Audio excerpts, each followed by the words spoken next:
Fala galera, eu sou o professor Asley de Sociologia e sejam muito bem-vindos ao XP Resolve. Esse projeto que eu expliquei desenvolveu para você e aqui nós vamos resolver simplesmente todas as questões do Enem, de 2009 até hoje.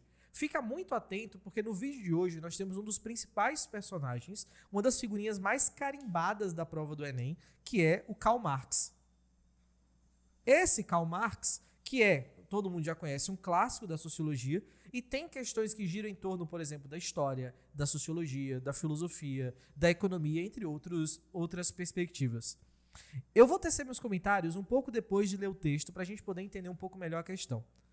Logo de cara, você já percebe que é um texto do Marx. Então, uma coisa que pode te ajudar bastante é já conseguir, isso é automático, nem você não precisa nem imaginar, isso já vem logo de cara. Quando você lê o nome dele nessa questão, você já começa a fazer uma série de associações em torno das ideias. Mas, novamente, eu te explico já já. Vamos aqui no texto primeiro. Na produção social que os homens realizam, eles entram em determinadas relações indispensáveis, independentes de sua vontade. Tais relações de produção correspondem a um estágio definido do desenvolvimento das suas forças materiais de produção. A totalidade dessas relações constitui a estrutura econômica da sociedade. Fica muito atento às palavras-chave aqui. Essa estrutura econômica é o fundamento real sobre a qual se erguem a superestrutura política e jurídica, e ao qual correspondem determinadas formas de consciência social. Se você já sabe qual é a teoria do Marx, essa questão ela aparece de maneira muito tranquila para você. Porque você começa a imaginar o seguinte, olha, o que é que eu preciso saber sobre Karl Marx? Clássico da sociologia, um dos principais personagens, das maiores referências teóricas das ciências humanas, e projetou uma teoria chamada de materialismo histórico dialético. O que significa esse materialismo histórico? Por exemplo, o Marx é um teórico do século XIX. E no século XIX, principalmente no que você conhece como Alemanha, que passou todo o processo de unificação, era muito famoso um personagem chamado Hegel, um filósofo que, obviamente, você conhece. Hegel, ele trazia aquela ideia de um espírito, um Geist em alemão, da ideia de uma evolução da história. A história caminha rumo ao progresso. E o que faz essa história caminhar é uma relação dialética entre as ideias, tese, antítese e síntese. O Karl Marx, que fez parte durante sua juventude de um movimento chamado Juventude Hegeliana, ele também bebeu muito disso. Ele acredita na relação dialética, ou seja, no progresso da história, só que ao invés de ele acreditar que as ideias movem, segundo Marx, são as relações materiais que fazem a história caminhar.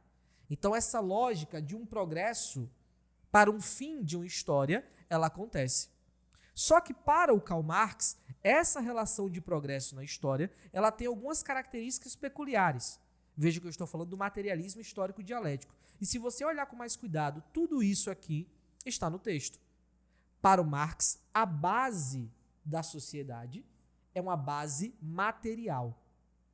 Ou seja, essa base material aqui, vou separar aqui para ficar mais fácil. Essa base material, a estrutura da sociedade, a gente está traduzindo o texto, é o que o Marx chama de infraestrutura. A infraestrutura é a base material. E o que significa a infraestrutura? Tudo aquilo que não é no campo das ideias, tudo aquilo que é objetivo. A economia, a grana, modo de produção, meios de produção, trabalho, exploração, salário, mais-valia e tudo mais. Para o Marx, essa é a base da sociedade.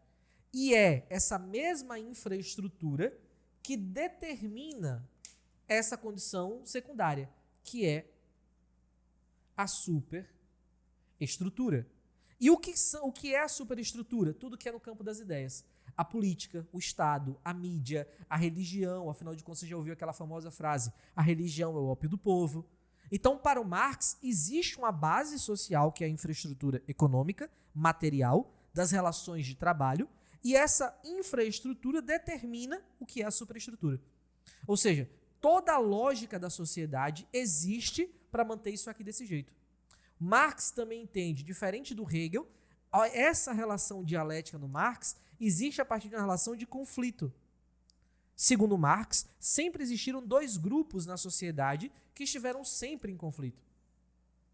É o conflito entre essas classes que faz a história caminhar junto, por exemplo, ao progresso histórico. Senhor e escravo, sucerano e vassalo, burguês e proletário.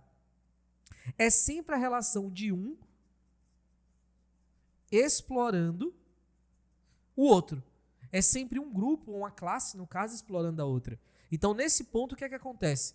Toda a superestrutura da sociedade, ela existe para manter a infraestrutura do jeito que ela é. Essa é a dinâmica da sociedade. Agora, vamos aqui de novo para o texto. Ó. Na produção social que os homens realizam, eles entram em determinadas relações que são indispensáveis e independentes da sua vontade. Tais relações de produção correspondem a um estágio definido de desenvolvimento, olha o avanço da história, nas suas forças materiais de produção.